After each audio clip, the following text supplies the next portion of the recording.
What up, dudes? It's Gaz, and welcome back to the Warframe video. So, I finally got around to using the Kunai Incarnon for some high-level Steel Path missions. And today I'm presenting to you a synergy with the Kunai Incarnon and Ivara. It's actually a pretty nice combination. Not only is it a silent weapon, but yeah, some of her buffs actually work very well with this specific weapon. So we'll get into that today, showing how you can one-shot level 10,000 enemies with the Kunai Incarnon, and then some of the pitfalls of the weapon. Before we get into it though, make sure you're subbed to this channel. We do daily Warframe video uploads. Trying to make some more new player guides over the next couple weeks. So if you got any new player guides that you're interested in from me, feel free to let me know in the comments. But yeah, this is definitely not a new player guide. This is a late game level 10,000 guide. Alright, so the synergy we're going for today is going to be the Kunai Incarnon and Ivara's third ability, Prowl. So, the way let's first go over what the Kunai Incarnon does, though. So, you go to Steel Path Duviri, and you can upgrade your Kunai into the Kunai Incarnon. In Incarnon mode, projectiles seek out headshots and an increased multi-shot. It becomes also mainly slash-weighted. If we read some of these Incarnons we have here, they actually work quite well with Ivara. While channeled ability is active, plus 100% multi-shot. Her invisibility attack Prowl is a channeled ability. Reload speed helps you transform into an Incarnon faster. And the biggest buff we can get here on the final tier is Death Trap Trigger. On equipping this weapon from your primary, get massively increased crit stats in both crit damage and crit chance, but only for 4 seconds. So you're going to be constantly swapping. That's why we have a weapon like the Cedo, throwing a bunch of proxy enemies to swap back to the Kunai for big damage. Since we're getting guaranteed headshots, the Prowl ability of Ivara has an increased headshot multiplier while you're in Viz. So that's part of what we're doing here. Now we've got a corrosive build right now. In the footage, we did use a corrosive build for level 10,000 enemies. Alright, so let's go ahead and throw those. So you actually get the entire Incarnon meter in 4 headshots. So with enough multi-shot, you will get full Incarnon meter in 1 throw. Now that we've done that, we throw these out.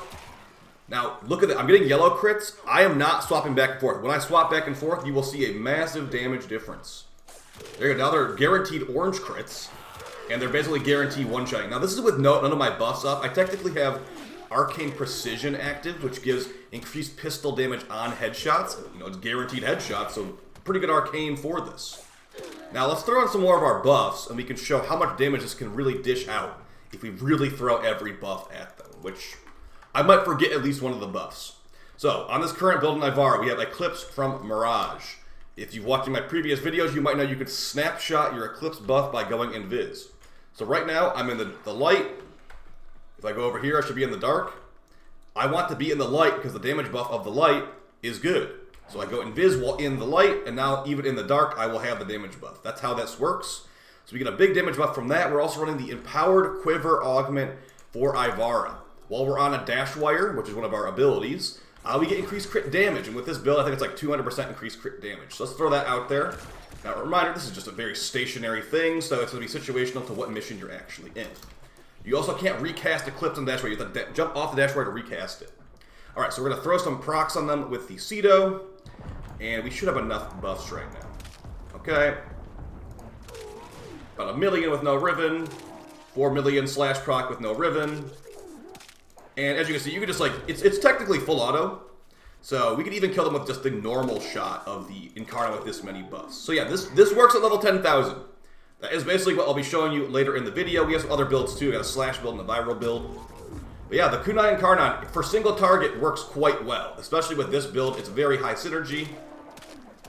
Yeah, this is all with no Riven. I do have a Riven that annihilates, and in the footage it is with the Riven. But let's go ahead and show some of the buffs we have going here on Ivara, and also show the build on all of this stuff. Alright, so let's start off with the Kunai build itself. I already showed the Incarnons. We've got Sage's Resolve, Rapid Reinforcement, and Death Trap Trigger. I think those are the best choices for this weapon. Now, for this build, we got a Corrosive build with, you know, I technically could put a 90% Elemental on here, because Corrosive statuses are not that useful. But yeah, this is going to be great for level 10,000. Jolt was fine for level 10,000, by the way. So the reason you want to go for Corrosive on this is because for armored enemies, Corrosive is very good against armored enemies, as it will partially bypass their armor, and it has a good multiplier on that armor while they still have it. If you are going for an armor strip setup, you might want to go for something like Viral. Now, this is with my Riven on here, but yeah, Viral, if they're fully armor stripped, Viral Multiplier is very good, as you can just hover over it and see that. It's good against unarmored enemies. Also, the Viral status effect gives you increased damage too, so Viral is just really good, but normally we outsource Viral to other sources for high-level missions, so just keep that in mind. But yeah, the Corrosive build is one I'd recommend to you. If you don't use Bane mods, you can just throw Hornet Strike on that slot instead. It will just be good damage against all factions, not min-max for any specific faction. But yeah, if you're doing level 10,000, you should throw that on there. Apparently, Galvanized Gun CO has very good math on this. And we've got Deadhead, since we're getting guaranteed headshots on headshot, increased damage, and also an increased headshot multiplier again. So yeah, you can easily level 10,000 one-shot with this thing. Also got a slash build here with no Riven. I'll quickly show this too. I've been thinking about using this with Ashe, but the problem with using this with Ashe, I'll usually play Ashe for a disruption mission, and the way that Death Trap trigger works, you have to switch from your primary to your secondary. So in disruption, you're carrying a key around. You won't have an open inventory slot. Basically, you won't be able to have your primary out, so you won't trigger Death Trap trigger.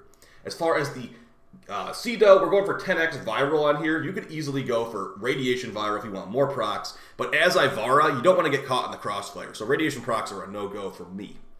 A very important thing, though, is to put on Silent Battery to make it where you are silent. If you are not silent as Ivara, you will lose Invis and die, so keep that in mind. Silent Battery will be useful on your procer. Now, as far as the Ivara build, it's very similar to my Revenant build from a couple weeks ago if you watched that. So we got Holster Amp and Vigorous Swap. Since Death Trap Trigger requires us to swap weapons so often, these buffs will be very nice for getting big one-shots level 10,000s. Arc and Precision, as stated earlier, on headshot, increased secondary damage. It's so perfect for this build that we have to use it. We've got Prime Flow, just for a bunch of energy. You can stay invisible for... you will literally stay invisible the entire mission if you do things right. You got Empowered Quiver, this gives us our increased crit damage. Rolling Guard is technically not needed on this because you're just invisible the whole time. But like I said, sometimes you get caught in the crossfires, Ivara. So if your shield breaks, you might want to be able to Rolling Guard to like get to a better position or get into a dash wire so you're nowhere near the enemies. And then we have Power Strength to make it where Eclipse gives us more power, or rather more damage. And it technically gives our headshot multiplier from Prowl higher too. We got Continuity, so our equation for how much energy gets drained per second is nice and low. And we got Augur Message for some more duration as well. Prime Sure-Footed just in case we get knocked over. Those buffs put together are very powerful. We don't really use the melee in this build. You can also just use the Praetos for more movement speed, but the Glaive Prime, if you don't got a Riven, I honestly just put something else there, I guess, like a Toxin mod or something to bypass enemy shields. But yeah, Glaive Prime was not used at all in this. It might not be equipped in the footage, but I'm just going to show it anyway. Matarai Focus Tree, and then the Panzer Philo. Once we get the Pet rework, hopefully I can stop using this thing for every mission.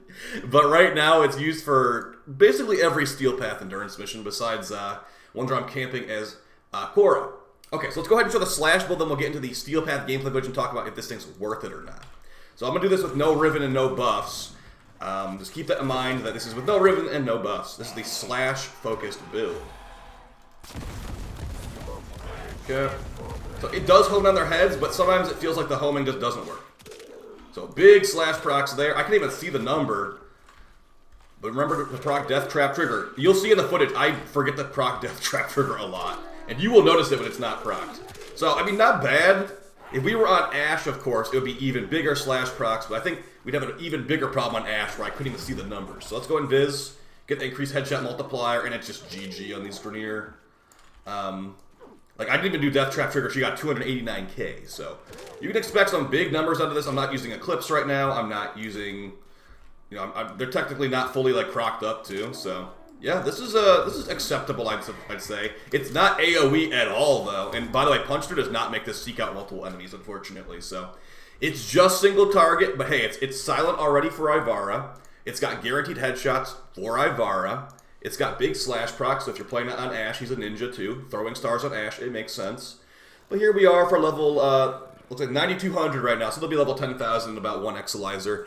So yeah, as you can see right here in the footage, if you are willing to play Ivara in a mission like this is a pretty good choice for her, as, you know, guaranteed headshots, big damage, and silence, as I just stated, those are things that she really likes. So here's a level 9,200 for Axon to get absolutely one shot. So we throw on the Cedo, we throw out the Death Trap Trigger, and he's dead. You could expect that basically constantly with this setup. Now, I am using the Riven in here, so we're getting a multi-shot and crit buff, as well as a Bane of the Grenier buff. But Thrax aren't Grenier, so that part of the Riven is actually not even useful. So as you can see, as long as I proc Death Trap Trigger, we get red crits. But that's the thing. Are you going to remember to actually proc Death Trap Trigger? Because it's really good when you do, but it's every 4 seconds. So that's why the synergy of this build is swapping weapons so much. It's Cedo for CO procs, and then you swap to your kunai and they're dead. So would I recommend this to players? I wouldn't, actually, unless you really want a Ninja Star single target weapon. I would say the Despair is still better than this, as the Despair can take care of it. Maybe the Despair can't kill a level 10,000 enemy in one shot like that, but if I threw in enough buffs on the Despair, I could make that do that too.